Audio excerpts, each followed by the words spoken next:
الله الله، حسين الشحات يا جماعة الدقيقة 2 جاب الهدف الأول.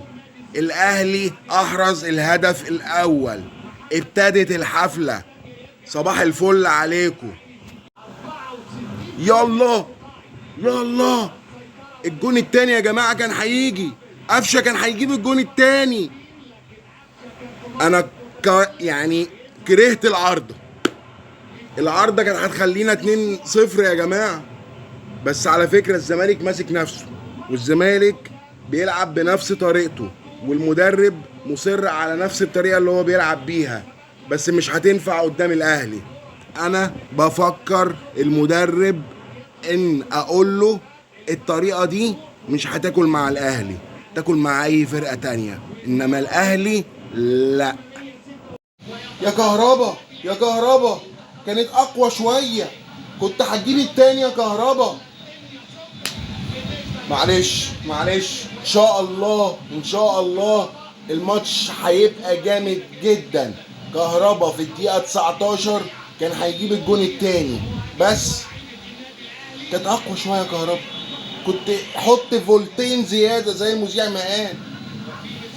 معلش معلش، متعوضه برضه، متعوضه.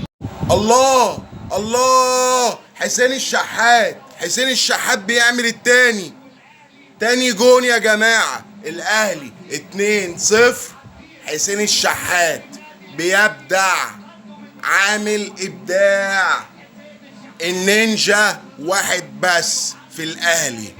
صباح الفل عليكم. شكلها برضو زي ما بقول لكم حفلة، حفلة يا جماعة. 2-0 الدقيقة 35 يا جماعة. حسين الشحات صواريخ لا ترد. شكرا حسين الشحات، أحلى نينجا عندنا في الأهلي. التالت علي معلول.